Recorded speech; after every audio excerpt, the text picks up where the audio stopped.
free to add on to it. So first, we'll start with our moderator today, Jill Melandrino with NASDAQ Trade Talks. I'm very fortunate to be working with Jill. She has just a knowledge of expertise when it comes to tech and tech policy. And so we're very grateful to have her here. She came down from New York. So thank you, Jill, for being here. We also have Congressman Zach Nunn, who is somebody who also on the side of the policy just is a wealth of knowledge on actually the policy-making process when it comes to technology, and we're going to have a great discussion. And Mr. Bishop here, who is the Vice Chancellor of Texas A&M, and we're very fortunate to have him here from College Station. So with that being said, I'll hand it over to Jill. All right, thank you so much. Honored to be here today. So I'll give a little bit of background of my role at NASDAQ. So I'm the creator and host of our #1 show at NASDAQ called NASDAQ Trade Talks. It's available on Twitter, YouTube, NASDAQ.com, and a number of other online channels. And we are focused on cross-sector technology as it relates to emerging tech, digital assets, of course, data, cybersecurity, and the intersection of global policy. And that also relates to the ethical and responsible use of and promoting the advocacy and governance that's associated with it. So we focus on the policy and the advancement of innovation, and that includes virtually every sector, as we're seeing multiple disciplines, every size enterprise leveraging these types of technologies. In addition to that, I'm in law school, and my track is privacy law and cyber, so academically, this is something that I'm passionate about as well. My grad work a few years ago also focused on data and legislation as it relates to a Web3 world, right? So still trying to figure out Web 2, but Web 3, as data really does become the commodity in the US in particular, these are the conversations that we're fostering from the media perspective, academic perspective, and professional perspective. So I'm honored to be here with Congressman Nunn and Dr. Bishop for what I think is going to be a pretty amazing conversation. Congressman, as always, thank you for your service. I believe we have someone else serving in the room, or a veteran. Thank you for your service as well. Let's talk about AI and how it's reshaping defense strategy. I mean, even from your personal experience and the evolution to where we are today. Well, first of all, Jill, I hope you are getting class credit for helping lead all this while you go through law school. That's pretty impressive. I think this week we have seen some amazing examples of where non-traditional technology has fundamentally changed the defense space. Operation Spiderweb that the Ukrainians deployed against the Russians had deep penetration into Russia. I mean, operational bases in Siberia, and I'm still an Air Force Reserve officer. That kind of stuff should be a wake-up call to all of us, that a small 3D printed drone with Chinese electronics could be deployed deep into an enemy's territory, blow out of a container event, and effectively take out a third of Russian long-range strategic bombers in the course of a day, fundamentally reset the map for Russia. At the same time, that's what's happening in a country actively at war. There are also countries like China that are preparing potentially for a conflict. And so what we have seen already taking place in China is a long-term strategy to use new and emerging technology in a state-centric model of deployment. So China today is building 12 mega data centers every month. I mean, that is a eye-watering pace of development. They are building a version of their Pentagon outside of Beijing right now, 6 times the size of our Pentagon, a venerable Death Star right in the middle of Beijing to be able to compete with us. And they're using things like AI Commander, which can run through 10,000 different battle scenarios on something as simple as an invasion of Taiwan, which has never been simple in the past, but crank it out in under 60 seconds. I mean, this is the kind of revolutionary jump forward that changes the entire battle space, which is why I'm so glad that Texas A&M and Dean Bishop here are really highlighting what can the United States do, not only to learn from this, onboard this, but also have a more democratized, to your point, ethical approach of using technology that brings it in a way that is both effective, can keep pace with our adversaries, but should be a leader in the tech space versus just an observer of what's happening in the world, and then we continue our model of traditional defense acquisition and deployment that, as Russia just showed us, may not be the most effective model going forward. Yeah, which is interesting that our national security strategy involves the ethical and responsible use. I believe it was one of the first executive orders, January 23rd, that President Trump had put out, explicitly mentioning the ethical and responsible use of these types of technologies. And Dr. Bishop, academia's role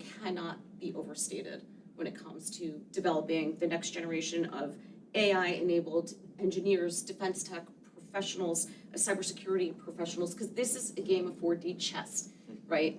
Even for the US, it fundamentally has changed how we think about national security almost overnight. These technologies have emerged so quick. Indeed, Joe, I feel strongly that academia has to play a key role here. The thing is, though, is that we have to rethink how we in academia participate in partnership with the DoD and in partnership with industry. We need to think more broadly about how do we speed up the acquisition process? How do we speed up the development of technologies and innovations and move them out, into use more quicker? Academia is typically not like that, right? We love grants, multi-year grants, with high indirects. Research reports, publications. But we are transitioning at Texas A&M in that direction. But I think that I feel very confident that we can think about technology, AI technology, as a way to reduce violence. Okay, so it's not just about autonomous machines. It could also be about how to utilize AI to create less than lethal actions that disrupt the enemy. In addition, as Congressman just mentioned, using artificial intelligence and these huge data sets to help our policymakers and our decision makers and our military leaders make better decisions that might also lead to reduction in the violence. So I think this ethical framework and this public accountability aspect is very important, and I want academia to play a key role there. Yeah, I think it's also important to explain to the audience as well how academia fosters and is an incubator for startups that have the ability to be nimble, to be innovative, to help speed along these technologies being deployed. It's different than example, let's use a private company, Microsoft as an example, in order for them to organically build a unit that an incubator out of an academic institution, the resources are tremendous, whereas it's more cost efficient and more deployable if you leverage what's available out of US academia. Yeah, that's exactly right. I mean, we can bring the intellectual firepower of a broad spectrum of areas. It's not just engineering, it's not just computer science, it's also public policy, like we're here at the Bush School, right? It's also the sciences, it's also the liberal arts, it's the humanities. As we start thinking about generative AI, and being able to query a machine to give us answers that we're looking for, that's not just about engineering. So I think that's what helps us, and as we move forward with this contracts approach rather than grants approach, we can now think about bringing students into the learning process where they have a customer, they have a budget, they have contractual obligations as part of their educational experience. Okay, so now we're filling the talent pipeline in a new way that I think is much more effective. Well, Congressman, think about it in this perspective. Internships have become more competitive than even getting into school, or even getting a job, because there's such a finite amount relative to the workforce and relative to open spots at academic institutions. So I think if you were to think of it through Dr. Bishop's perspective, you're essentially offering an internship through the government and getting an experience that you would not elsewhere with the exposure that you have. And so I think when we look at what we need for infrastructure in the United States to be competitive on a global stage, we should be looking at, the hardware from onshoring more chips so that we can build a faster computer. Being able to build the infrastructure, the hard infrastructure, meaning data centers, but also how do we power those data centers? It means the electrical lines that go through it. It means the water quality that is able to help cool it.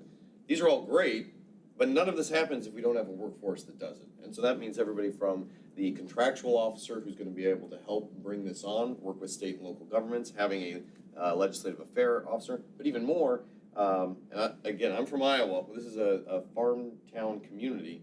Those trade skills, those key skills, the lineman who's actually going to put the electricity together, the welder who's going to help build the data center, these are all things that academia, whether it's Texas A&M, Iowa State, or a community college, or a trade and apprenticeship program, all build on together. I would offer that, our most important infrastructure buy-in has got to be the workforce side and what we're doing here in the United States. Because a country like China can tell you what to do. A country like Russia is going to be able to acquire it cheaper and execute it. And a country, as we've seen with Ukraine, is really drawing on some of their best and brightest young people to help drive that innovation, and it's given them a massive competitive edge. These are all lessons learned. Let's take from a best practices playbook and start implementing it here in the U.S. as well. Texas A&M and others, I think, are really investing in that workforce that's going to be the next generation. I look out at a number of the young people in this room. They're the ones who are going to be able to query AI far better than anything I'm able to do. Yeah, and there's some great points that you brought up, because there seems to be a narrative that AI is going to take our jobs, and how do we upskill the workforce? How do we get the right experience through academic institutions? I think partnering on the community school level and through private partnerships with that makes it more accessible. Yeah. And think about it from an economic perspective, the circular economy, these are well-paid salary jobs. Right. It only helps local economies, it helps put money, back into the system, and that is how you truly upskill your workforce. And I'm hoping that narrative shifts and the advocacy really builds up, because it isn't scary that AI is coming for your jobs. Generative AI, November 2022 is when it really hit the consumer vernacular.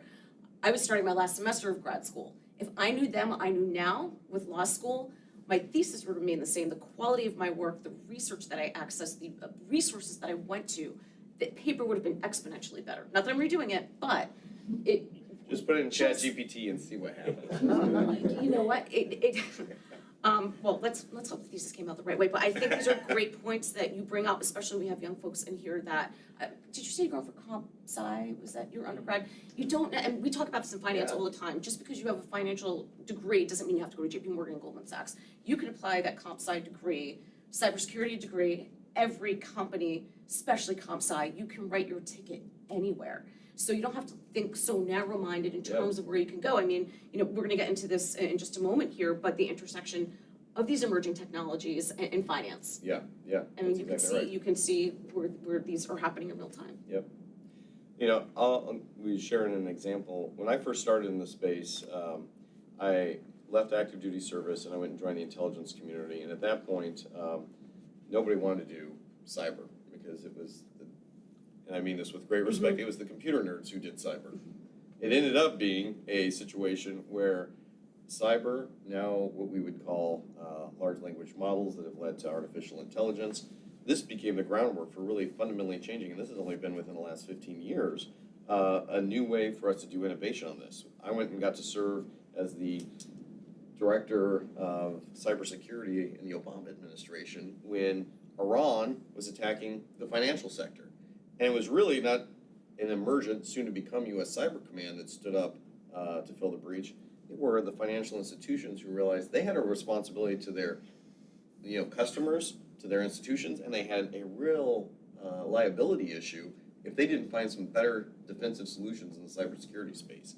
And so it was a best practice being driven by the private sector that we finally said, hey, why are we not modeling this? We can provide the intelligence to these guys, but they're the ones providing the real safety network on the front end. And so under DHS, and compliments to both the Obama administration followed by the Trump administration here, we brought some really good practices into the fold that had already been forged in the private sector. And the two complemented each other, because as much as we wanted to get ahead of the technology, it took a government entity to have the intelligence and the information sharing so that one attack on a bank in New York didn't result in a similar attack on a credit union in Texas. We had to be able to help facilitate that. And as a result, we came up with a very good model for rapid response, cyber defense, and now using technology to help be an enabler for cyber.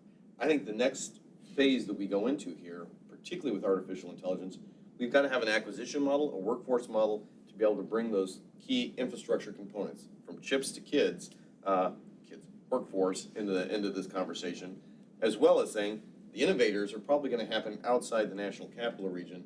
How do we tap into them to help drive them into the defense of the country here? Yeah, that's a great point, Dr. Bishop, that Congressman Nunn brings up, where you don't necessarily have to be in DC, New York, San Francisco. You're seeing a lot of the other, middle regions that are fostering incredible academic programs. And, especially when it comes to cybersecurity and data. Again, data is the commodity. It's not a nice to have thing. It is something that you, from a national security perspective, as I mentioned before, if you're thinking about it through enterprise, it is a selling point where you're able to say, we're using it ethically, responsibly. Our governance model is, based on something like a NIST model as an example, where you have that standardized framework in place, and that is how you avoid any systemic failures, which, we saw in 2008, 2009.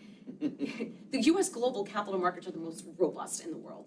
You don't want systemic failures. Right. I think that's one of the reasons why we really need to reimagine, how we operate in academia, because we need to create a network, a web of academic institutions to address these. I'm very concerned about the fact that even in the state of Texas right now, there's almost 90,000 engineering positions that are left unfilled. That's just in the one state, and that is repeated across the country. So, you mentioned comp sci, and this is what I'm telling you is that we need to reimagine. It's not just computer science, it's coding. And coding can reach across not just comp sci students, but students who are very creative, for example, or students who just love to code, but they may not be engineers or computer scientists. So we need to reimagine how we prepare our students. We need to think about, let's say, a school of coding versus a school of comp sci. And you have computer science there, but you'll also have the art students, you'll also have the music students, you'll also have the business students, okay? And if we can come to that place, we can start to fill these positions, which are, as you suggested, highly paid positions, and positions that are careers, okay? We have to think differently. And I believe that with the disruptions that are occurring now on the federal level and the state level, this is our opportunity to think differently. Yeah, it certainly is. I mean, you had mentioned before whether it's humanities or another discipline in academia. An attack surface is an attack surface. That's You're right. always going to need cybersecurity professionals. You're always going to need emerging technology professionals to help advance initiatives forward. So it exists in every sector. But speaking of state and national level, Congressman Nunn, from a legislative perspective, how are we going to ensure responsible deployment and get cohesive thought and execution around this? Yeah, so this goes to the policy side, and I think that we've learned, time and time again, the technology is going to move much faster than the halls of Congress. The policy side is almost always the last to keep up, and we have 54 state and territories, which are amazing learning laboratories, and a lot of them want to be able to take ownership of some of this, as they should. If you're talking about a critical infrastructure that's key to the state of Hawaii, we want to make sure that Hawaii has the tools they need. That may be dynamically different than what we're doing in, Iowa or New York. At the same time, we've got to have a whole of government and, candidly, a whole of nation approach to this, so that when we don't create our policy gridlock between the state and the federal and the local guys trying to do this. That means the federal government's got to be at the forefront of helping lead and provide a standard of excellence that then allow states and locals to build upon, versus a patchwork approach, which has led to, everything from liability challenges to conflicting laws, particularly for a number of our innovators. And I really highlight here our young innovating companies that want to take off and realize I can do this exceptionally well at Texas A&M and Iowa State, but man, I try and get into the New York market, and all of a sudden I'm no longer affected. So that there's real policy challenges on that. It's one of the reasons that we have tried to lead. I serve on the financial services sector committee and the ag committee. What are some key things that we could be doing in our committees of jurisdiction to help open this up? In working with our universities, we've really tried to drive ag, everything from cybersecurity to biosecurity to the universities, because they're really the front line, particularly our land-grant institutions, of driving good models for this, and then enshrine it in federal code. We've been able to do that with the upcoming Farm Bill. The same is true on the financial services side. Some of the best solutions are coming out of not just Silicon Valley and Wall Street, but they're coming from hometown bankers and credit unions who are saying, these are challenges we're having right now. We've got to have a safeguard when there's a advanced AI attack on us that is bleeding out our customers. I need some kind of liability shield here because we've done everything right, but we're the small guys. I don't have a JP Morgan or a Facebook to be able to protect us on this. Meta, excuse me, as they say. I just made that mistake yesterday too, Yeah. and It'll NASDAQ always be only Facebook lists to me, yeah. Meta. This challenge happens all the time in enterprise, particularly with financial services, where as much as you try to operate as one organization, you just fall back into operating in silos. And this is one area where you can't be siloed. You need synergies, to your Yeah. point, on the national and state level. It hinders innovation, it hinders investment, it hinders where workers are going when one state tends to be more business friendly, more open to innovation, and others tend to be more regulatory heavy. And this is an area where there is no time to argue about this and invite this out. You can't operate in silos. It's just not, it's not an option, Dr. Bishop. Correct, and academia is a place where silos have been around for a very long time. Okay, but we are removing those silos. At least we're reducing the height of the walls of the silos. I think it's critically important, and the policy issues are central, because when you start talking about utilizing AI for less than lethal action, it is all about policy. What are you allowed to do, and when are you allowed to do it is critically important. From our side, from the technology side, we can do all kinds of crazy things, but we probably shouldn't. So I think it's critically important that we do, as you say, we got to knock these silos down on the one hand, but on the other hand, we have to tie into the policy.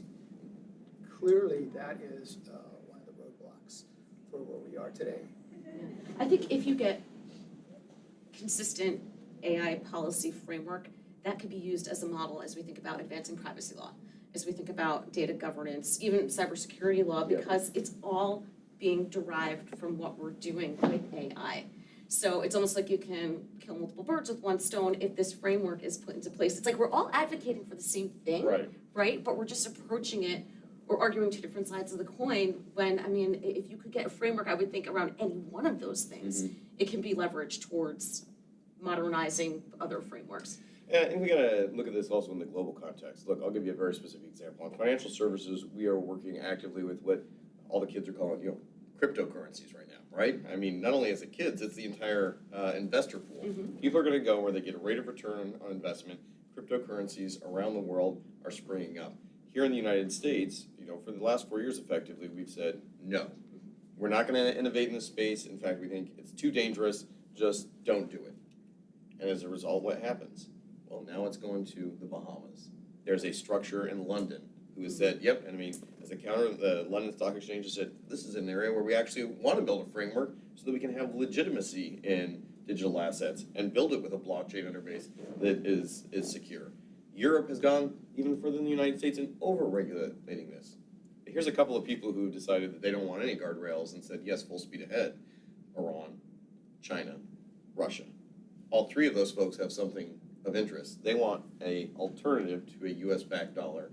They want the ability to be able to move money with zero transparency quickly and be able to do the things that we see those three countries often working in tandem to be able to execute. And that's very concerning, not just the financial sector, but to the entire world's security.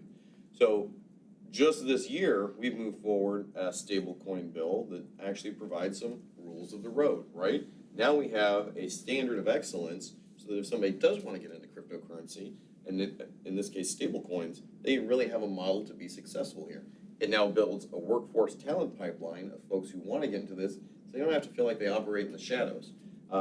It develops a financial institution or apparatus around it to really make sure that these things are successful. And most importantly, this is American-backed stablecoins, meaning that the US dollar is still going to be a preeminent currency in the world, and we have great transparency and better security for it going forward. This is going to go into every sector of the future of tech, whether it's large language models, whether it's AI for use in querying a law thesis, or whether it's going to be things like drones and other areas. We've got to make sure that we are onshoring this both in the technology, in the workforce, but also in that policy place where we've got a responsible set of standards. Candidly, so we can also call out those actors who are not being responsible with this and say that you are no longer operating in international norms. You can link back to, the start of the Spanish Civil War. What was brought to the battlefield in 1938 was reflected in World War II. What we're seeing happening in Ukraine right now, in my opinion, is Spain 1938. We should be learning the lessons, but we should also be recognizing not only is there some unethical things happening here, there's some very dangerous things happening here. And if we don't set a standard of what is acceptable and not acceptable, we're going to be back in the era of mustard gas and, very dangerous weapons that could be unleashed on a civilian population that we don't want to see ever happen anywhere in the world. Yeah. Well, I mean, in fairness, our adversaries are going to find something to exploit at any time. It could be the equity market, cash, wires. I mean, it happens, and that's why we're always playing 4D chess. Yeah. But I also think we look at cryptocurrency in a very U.S. Western-centric view in terms of, okay, what's trading where are we hedging? And that, like you would think of the equity market, but around the world, we're in the absence of regulated legacy banking institutions. This technology, not the crypto itself, but the underlying technology, blockchain, has allowed a couple billion people around the world to transact cross-border, build up e-commerce, alternative forms of financing, of capital formation, growing local microeconomies. If we get a stablecoin system here, that gives access to billions of people around the world. Maybe they want to invest in US treasuries, and this is the way they do it without the currency fluctuation or not having the apparatus to do so in their home nation. So you're seeing the economic cycle evolve here as well. I think in 5 to 10 years, we're going to be thinking about liquidity in a very different way. I'll leave it at that. But there's the underlying technology, it can be applied. Dr. Bishop, again, going back to you, from the academic perspective, we think US-centric, where's the investment? What stock has exposure to it? But it's more than that. This is really how we're going to evolve as a society. How do we unleash the intellectual firepower of American universities? How do we do that? And I think that's the question that I'm trying to address. And I believe that the way to do that is in partnership with the DoD and with industry. But we're going to need, Congressman, we're going to need some, I can pull, but I need a push, right? So how are we characterized in academia? Well, we want to publish everything. Our metrics are all about citations. They're good metrics. They don't help with this situation very much. So what we're going to need in our partnership is encouragement to take a more business-like approach in academia, okay? And so how do we do that? Well, as we push away from grants, or let's say, I don't want to say push away, because I think grants are fine, but as we need to have some more encouragement from the acquisition side to push contracts. Okay, contracts where we are under obligation to deliver products on time and on budget with students. That should be a requirement. Okay, we're going to let you design and build this small satellite, but I want to see how many students are involved. And then when we do this, we can get, our students can get security clearances. They can do all kinds of things that academia typically in the past did not want to do. So to me, that's a key. How do we unleash the intellectual firepower of all of our universities, not just Texas A&M, not just Iowa State, but across the country?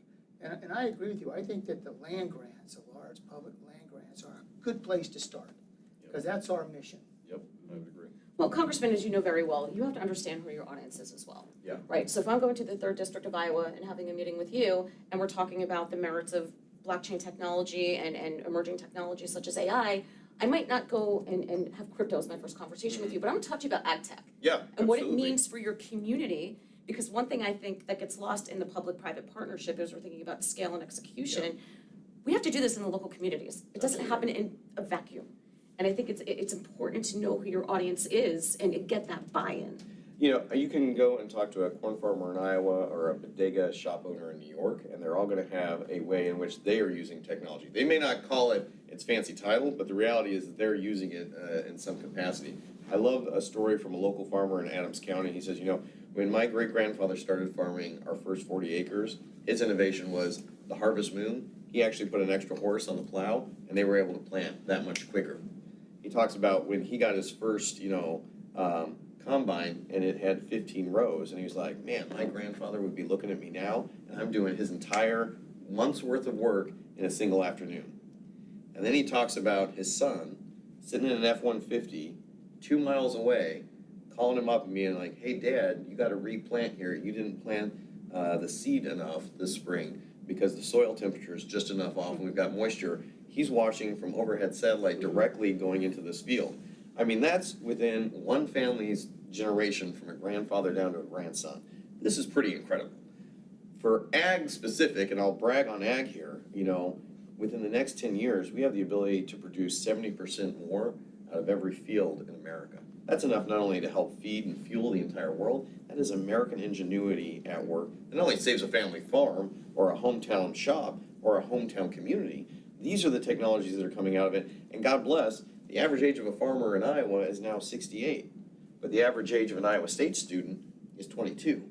These are the next generation of folks who are going to be bringing this technology to it. Because 10 years from now, it's going to be that 32-year-old that's helping driving a new wave of technology in every sector that we have coming out. So I just want to say to Dean Bishop here, the model here that we make our next generation of great learners, not just academics, but practitioners, experiential leaders, they're going to help drive it for all of us. And candidly, as a guy who works in the policy world, that's how you drive an economy. That's how you keep a strategic national security edge over our adversaries. And candidly, it's probably one of the best returns we're going to have. And anything we can do with a U.S. taxpayer dollar is to reinvest in that next generation. For very little on the front end, we're going to get a big bang on the back. Yep. And you're also going to get buy-in from your constituents. 100%. And that is the kind of language that we need to hear and feel excited about and feel productive again. And not be like, oh, AI is taking our jobs or we're not being heard. That's how you get your constituent buy. I'm getting the chills. Yeah. Like that's how you get the buy-in. It's encouraging to me.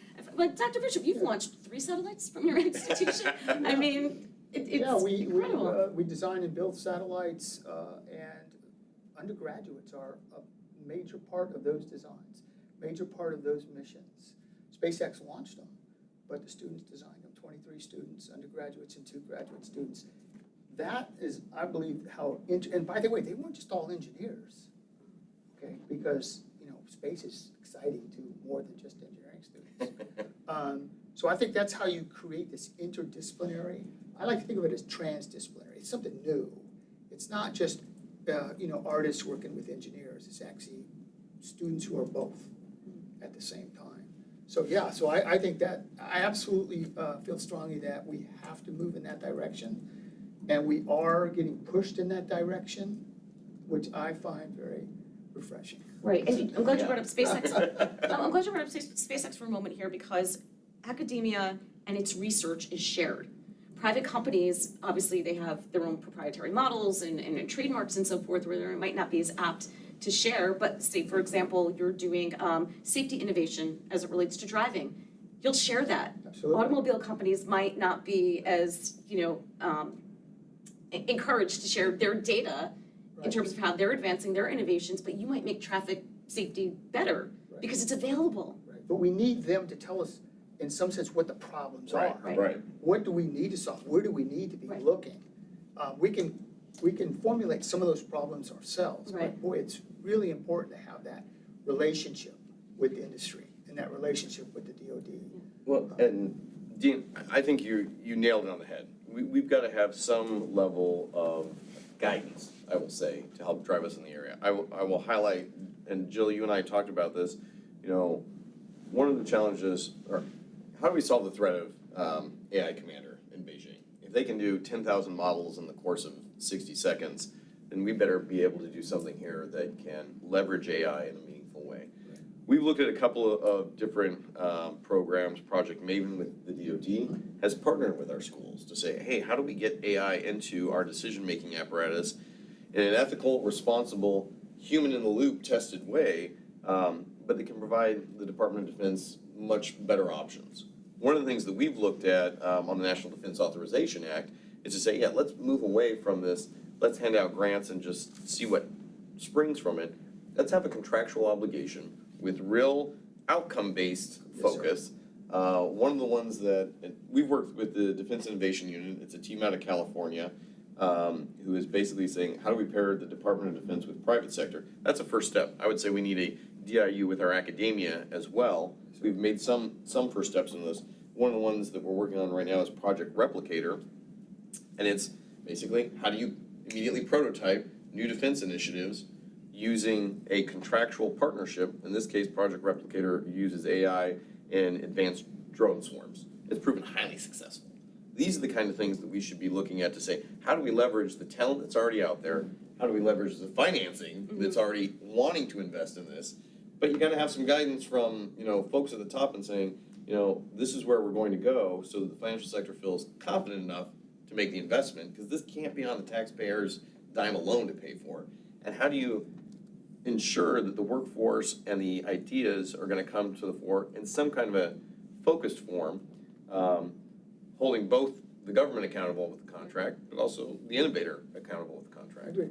Well, I mean, that's certainly one way to build efficiency into the system as well. Right. Don't Which you create need. solutions for problems that don't exist. Yeah. Right, and one of the things that we hear a lot on the show as it relates to climate tech and infrastructure investment in particular, it's capital intensive. Yeah. The return can be anywhere 5 to 10 years. Permitting is so prohibitive, right? So I think if we can isolate the problems that need to be fixed, find a way to scale it through the government, and have these open discussions around policy, that's how you build efficiency, you execute, and then you see the return on the investment at the end of the day, and of course, it makes a better world for the rest of us. So, I would say that when you have a problem that you want to solve, let's say an engineering problem, and you want to find the optimal solution, so you have some performance index, right? You have no constraints. You're going to come up with an optimal solution. Might not be good. You need those constraints, and you need to optimize the problem in that swim lane of those constraints. Then you have something that's useful. Congressman, I'm wondering though about, we've been in battles for many, many years. We have a lot of history. We have a lot of information. Can we utilize that to create trained systems that look at, what were the battle plans, how were they executed, what was the outcome, and do that over all of these years, gather all that information, something that our adversaries can't do. Yeah. Can we utilize that? Well, I first of all certainly hope so. Okay. I mean, that is exactly what the Chinese AI commander is attempting to do. Right. But I've been out to Indo-PACOM, and Admiral Pappy out there is helping lead the charge on doing exactly that. And again, this Project Maven was designed specifically to go after that, again, because it came from academic institutions who helped build it out, so that we can look behind that, vault door of a classified environment to say, here's all the intel we have, which is great, but also that's somewhat in a bubble too, because here's all the open source information we have. We've got to have better ability to cross over and cross-reference this to be able to build out an effective model. Because as we all know, at least at this point, most of our large language models and even AI beyond machine learning is still only as good as the information that's out there. Absolutely. And so the more information that we can bring, also the information that we have is quality information to be able to drive real recommendations, because the early models that we saw in this were offering things that, one, a lot of our military planners had never even considered as being an option. And I would offer, how many military commanders were thinking about taking deep strikes into Ukraine using drones at the start of this conflict? Nobody was. Nobody. Thought you could sink a capital ship in the Black Sea with a surfboard level UAV. But we also found that there were a number of things that AI recommended that were just completely off the mark, that would never work. And candidly, crossed a number of lines and he said, while technically capable, Right. we should never open that Pandora's box, right? And this is where, again, you've got to have a human in the loop, a practitioner as you were, bringing more of our workforce in earlier in the process goes a long ways to make sure that we're thinking about these things as the nation that we want to be, and candidly, in alignment with the Constitution of who our country is. Right. It's a great point that you make about almost false positives in some of the data. And Dr. Bishop, quite frankly, one of the criticisms of academia in the past has been sometimes finding data that fits your thesis and not necessarily testing it. Sure. And in one of the cybersecurity boot camp training courses I took for SIP certification, there was a scenario that was run using that, trying to predict child abuse scenarios in the state of New Jersey. I go to school at Seton Hall, which is in New Jersey. Yeah. And which I'm going to tonight when I land in Newark. And that's really where they discovered false positives to like a 50% ineffective rate. Yeah. So not only from a framework perspective do you have to have a human in the loop, there's always going to be a human in the loop. Knock on Yes. wood, right? It's a I mean, we're bold new still future. creative individuals. You have to Absolutely. be able to reason these things out. I mean, as it stands right now, I'm not aware of an AI or machine learning or LLM model that can reason like we can. Discourse is good at the end of the day. Yeah. Intelligent discourse That's is right. good at the end of the day. Yeah, well, certainly, certainly the state of AI is not at the place. I mean, for example, this is a different example, but music, right? I use AI in some of the things that I do, just for fun. It's all gimmicky. It isn't real, okay? You got all these AI things that say, say a few things and it'll write a song for you. What a gimmick. So it's not gonna put songwriters and musicians out of business. Just as I don't think the things that we're talking about are gonna put us out of business. But back to what you said about the data. See, if we reimagine how at least parts of academia work, where the objective isn't to necessarily write a paper with a positive result, maybe having a negative result is just as valuable. And then in that scenario, you won't have to twist things around. The DoD or industry comes to say, I have this question. I want you to answer this. And we go back and say, it's not a good thing to do. Well, I'm not gonna publish that.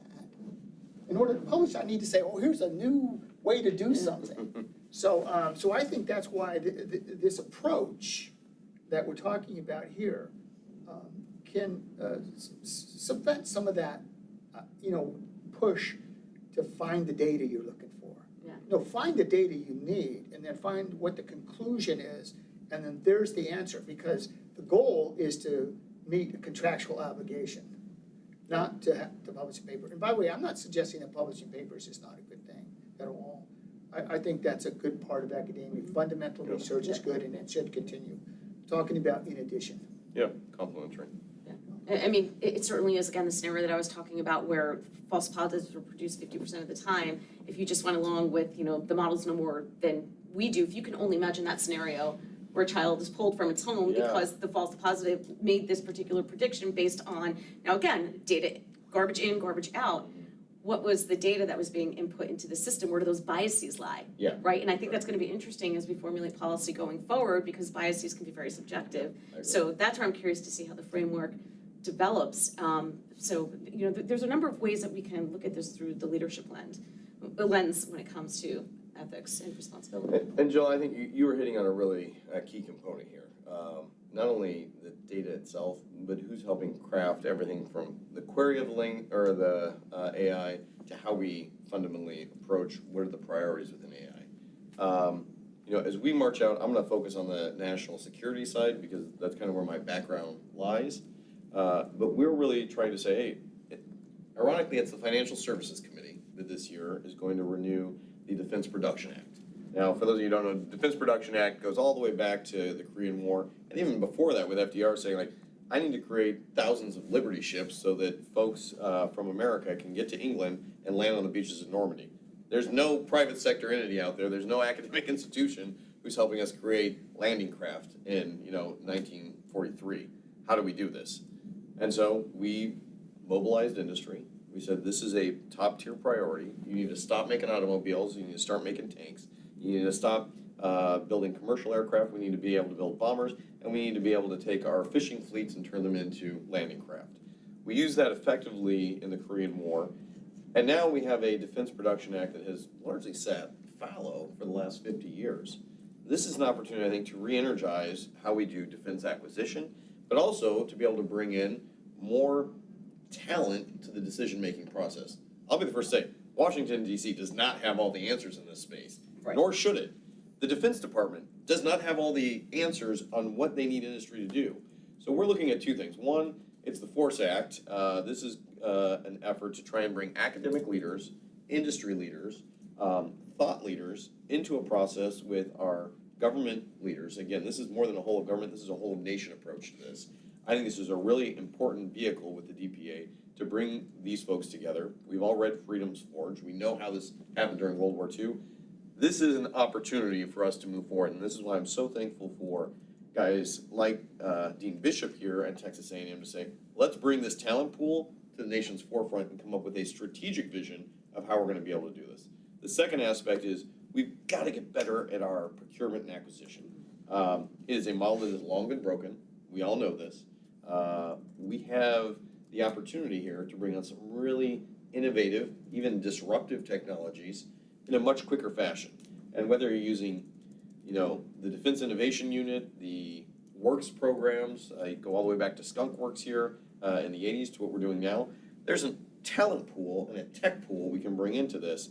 But we've got to break what are our traditional models of sending it to a contracting officer, foreign evaluation, getting it into a defense appropriations bill, acquiring talent in a contractual way to be able to execute it, and then 10 years down the road, you need look no further than the president's current gripes about Air Force One and the Boeing contract. We can't do that. No one else in the world would be standing by on this. Here's a great way for us to go directly to the source of talent and onboard these things so that a computer science genius and a cybersecurity expert who know, as practitioners, here's something I can get into the defense of our country. Let's do it today. Let's give those guys an express lane, not a roadblock. Right. I think that messaging is critical. Yeah. As well. I think you'll have people that are proactively looking hope so. to serve, because I hope that's so. an issue too, getting people to proactively serve, whether it's in public service, whether it's in the military, because that messaging has not yet been delivered. Yep. And I think it's incumbent on, not just on the national level, but the state and local levels as well, to let's get civics back into the education right. system. Can we just start there as an example? I mean, think about Start it. with those socks right there. There's No bill becomes a law. There's a generation of kids, I'd argue a generation of teachers who did not have fundamental civics classroom training like I did, right? Total Gen X here. And we can see the cracks now, because it is, the discourse is not reflective of people who have had civics training or an education background. Yeah. So it starts there, it starts locally, state level, national level, and this kind of messaging is, advances conversations forward and makes people want to go into service, whether public or military service. Yeah. I think it's critical. Yeah, certainly. I mean, what you said is so exciting to me. But we need to be ready on the academic side for when that occurs, okay? Yeah. We have to build this bridge of trust. You have to know that when this happens and we reimagine the acquisition process is tough on the DoD side, but it's also tough on our side. Right. So between the two, Right. you can't hardly get anything done, Yeah. right, in a timely way. So what I'm doing now and what other academic leaders are doing now is try to get our ducks in order, try to get our acquisition processes down so that there is this bridge of trust, that we are going to be a trusted partner as industry has already proven that they are. We've proven that we are in many ways through the UARCs, University Affiliated Research Centers, and FFRDCs, but I don't believe that's the future. Dr. Bishop, is there alignment within the broader academic community in terms of how you're approaching it with more innovative style? I think there's an appetite for it, but there's an uncertainty because we haven't done this really before. We haven't created a 501c3. We've done it one time. We haven't created a 501c3 inside a university. We did it one time at the University of South Florida. We're doing it now at Texas A&M. Other universities are working on that. So the answer is yes, there's an appetite, but we're exploring. Well, what's the pushback? I mean, part of, especially science and technology, R&D, is to test and try new things. Sure. Why is there pushback? Because I think it's just human nature, we've done it this way for 150 years, why are we gonna change it? Well, the world has changed, and I think it's changing in a significant way. I mean, we took a right turn with COVID, right? I mean, that was the first thing that changed, everything we did. Before COVID, most faculty would have told you, I can't teach online, that's not effective. Well, we had to teach online, and we learned how to do it better. I won't say we did it great, but we learned how to do it better. And now what's happening with AI and what's happening with some of the examples you gave, it's another signal to us that, okay, we have to make some changes. I feel very strongly that academia can do what DIU is doing, but with the academic institutions. There's no reason why, in my opinion, the DoD or industry can't say, I need this. Come to a place, and that place has a network, figure out where, so the DoD is not having to do that. They don't have the acquisition bandwidth to do that. That's right. We can absorb some of that bandwidth, but we have to be a trusted partner. Yep. And so I don't think there's pushback.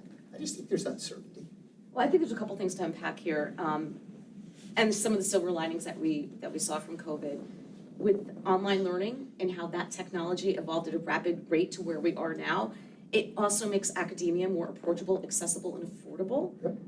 And that roadblock is huge, right? And even involving community schools in the conversation now too making it more approachable is how you're going to attract that talent.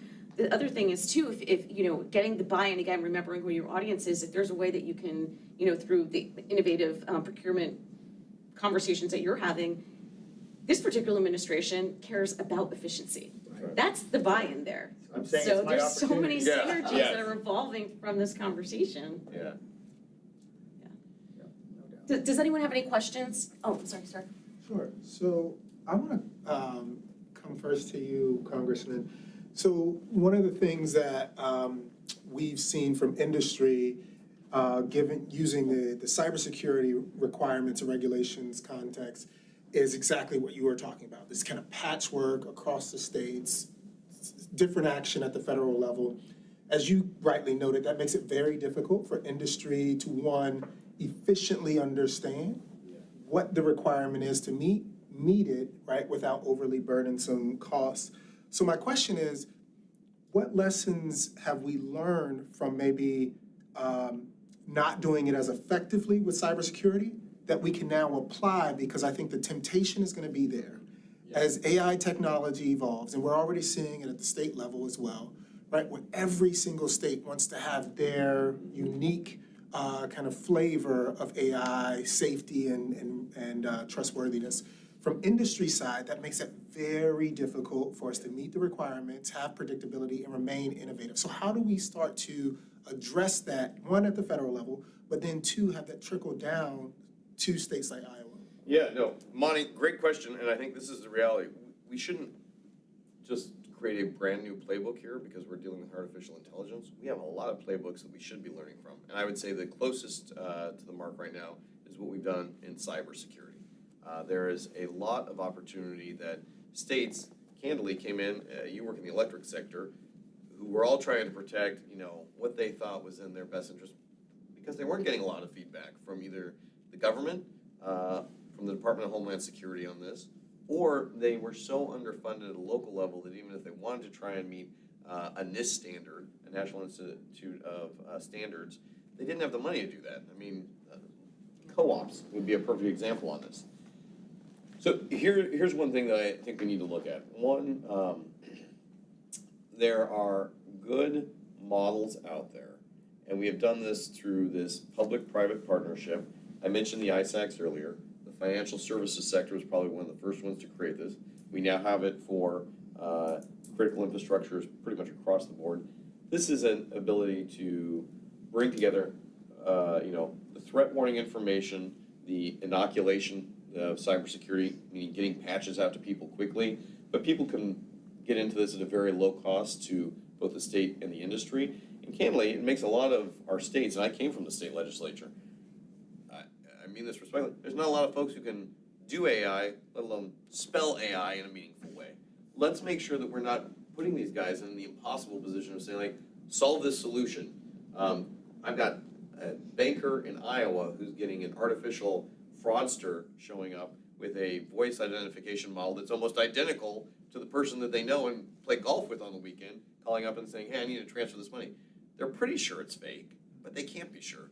I've got a cryptocurrency ATM at a grocery store in Iowa where a panicked grandmother is shoving all of her money into this thing to send to her child that she thinks is being kidnapped in Mexico City, when really all that money is being converted to crypto, boom, and it's gone. We need to help these guys. And where we did it with cybersecurity in a smart way is that we laid out a sector-by-sector model to be able to help set a level of standards. The other thing that I did at the state level was to say, let's provide some level of liability protection for these folks. So if there is a private industry out there that is doing everything right in this place and doing the best they can, and they still get hit by an adversary who attacks their grid or bleeds out their information, that they don't go broke as a result of not being able to pay for the cybersecurity, trying to be compliant with 54 state and territories, and a federal requirement. That stifles the innovation. It costs everybody more, and only the big guys get to play in that environment. I want to make sure that, a tech entrepreneur that graduates from college and says, I'm going to start my own innovative AI company, doesn't get crushed by a California regulation or poached by a foreign state actor. We've got good models out there. Let's use those going forward and not try and rewrite the book on something that most of us have been trying to get good policy around for the last 15 years. Thanks, Monty. Great question. Yeah, that was a great question. It's interesting too that you brought up sectoral regulation as well. Yeah. That's another challenge that you have to add to it, particularly, if you HIPAA as an example, where it's just layers and layers. So for example, if we're talking about, this is a question I actually have, when you're talking about data governance, if it's healthcare, if it's banking, why can't it be uniform across the board? Personal identification, it's the same for my doctor, it's the same for my bank account. And it makes it so challenging, healthcare and financial services are the two most heavily regulated. Yeah, that's right. So, yeah, it's interesting to see how this is. Well, and I will just say that the best written laws today are going to be inert within a couple of years, right? So the technology alone, one, is going to drive challenges for us, but it's also going to drive a lot of the solutions for this too. Right. You want to talk about the difference between keeping HIPAA straight with, nuclear sensitive information with engineering proprietary. There's a lot in this space that's going to help not only protect this, but it's going to be able to categorize and have knowledge in this. Now, those innovators are probably sitting right now in a classroom that can help us write this. And the barrier to entry is going to continue to lower. So it doesn't just have to be the computer science coder. It can be the frontline user who can now help form this and say, I'm the practitioner. I'm the music student. Well, I want to make sure this intellectual property stays with me. I can code this in a way that I can just type it into an AI platform that before would have taken years for a coder to help develop. Now these two are working in tandem versus working in competition. Yeah, and again, efficiency and scale makes it more economical, and that just goes back into the circular economy, which is the goal at the end of the day. We're gonna leave it on a positive note, and that was an excellent question, though. Thank you both for your insight. It is a pleasure to have you both in person with me. Dean Bishop, privilege. Thank you. Jill, thanks Thank always. you. Good luck.